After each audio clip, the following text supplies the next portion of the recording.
My first girlfriend died after I broke up with her. I thought it was a coincidence until my second girlfriend suffered the same fate. Both were labeled as accidents. I was never questioned by police, but plenty of people around town talked and wondered if I was cursed. They both died in odd circumstances. Crystal crashed her car flat sober on a straight road by herself. Nicole drowned in the bathtub after falling asleep. I wondered the same. Then I moved away. The military took me all the way across the country and I was happy. I fell in love with a girl named Katie. Everything was good until I went to a cousin's wedding out of town by myself. The drinks flowed. Too many. I lost control. I got in deep with a girl there I thought was too hot to not keep talking to and keep drinking with. We ended up back at my hotel room. I was too drunk to stop. We had sex and she stayed the night with me. I woke up with an instant sinking feeling of regret. I also woke up alone, but the girl whose name I couldn't even remember was in the bathroom. She was crying. I listened to her weep uncontrollably for a few moments, unsure of what to do. Then I heard glass breaking and I rushed into the bathroom. The girl from the night before was in there with a shard of broken mirror in her grasp. I begged her not to hurt herself. She screamed back at me that she loved her boyfriend and she couldn't believe what she had done and she wanted to die. Then she inexplicably started saying a name I hadn't heard in years, Olive. Hearing that name reached into the darkest recesses of my brain. Olive was a dirt poor girl in my 5th grade class. Homely.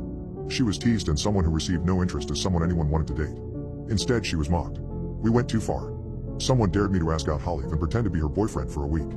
I agreed to do it, trying to impress my peers. Olive seemed to have no idea the thing was a farce.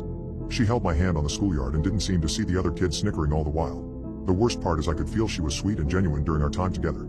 She was a nice person. I had to get out of it. I had my friend break up with her a few days into the spoof relationship. Olive was crushed. I felt horrible. She never made eye contact with me again.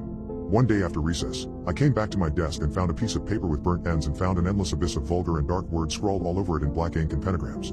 I tried to decipher what it specifically all meant but couldn't. It just said awful things. Embarrassed and guilty, I never told anyone about it or confronted Olive about it. Olive moved away at the end of that school year. One of the girls in the class said she lived near her and thought her parents were deep into the occult, witches, spells, all that kind of stuff.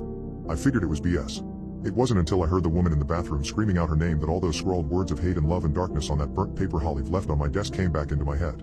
That dark little girl must have cursed me and any lover that left me. Olive. The word spat out of my one-night stand in the bathroom and snatched me out of my memory dive. Then the woman took that shard of glass and ferociously took both of her wrists before I could even try to do anything. The girl from the wedding ended up living and she explained to everyone that she did what she did to herself and wanted to cover up for me being there to protect her own relationship. So I got lucky and no one ever found out. I know what you're thinking now though, but don't. The girl later died after her wounds were infected from the gashes. The curse was still alive. I had an easy solution to it all. I was going to marry Katie and stay with her forever. I proposed. She was a bit thrown off by the haste, but she said yes. Everything was going well. We kept going through the motions of love and prep and slow planning our wedding. I wasn't in any particular hurry. Then I came home one day and her wedding ring was resting on the kitchen counter with a note that she was leaving me. No particular reason given. She said in the note she had to stay away from me for a week so she could be clear of mind. There was no way I could make that happen. I knew I was racing a clock.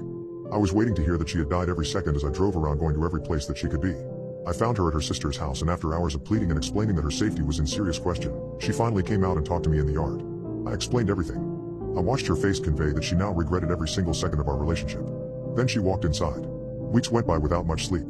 I kept just thinking I was soon going to be invited to her funeral and I wondered if it would be in some circumstance where people thought I might have done it to her. She showed up in the middle of the night one night with a knock on my door.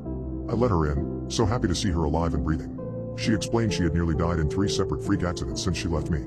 She believed in the curse. She could feel it inside her. She had suicidal thoughts she had never even imagined before. We had to be together. The wedding was back on. Now you're probably wondering, why did that dark little girl who I messed with back in 5th grade do something that ultimately won back the love of my life? Wasn't she now going to kill Katie or something? The thing was my time away from Katie made me realize that I didn't love her. I didn't really miss her and enjoyed my time alone. I thought about my previous, dearly departed partners, and thought I loved them more than her, and I dreamed of a relationship that would truly bring it all together for me. I was cursed with a fake love forever, or I had to be okay with Katie dying. So the fake relationship I pranked that poor girl with in 5th grade meant I was going to be stuck in a fake relationship for the rest of my life. Well played, Olive.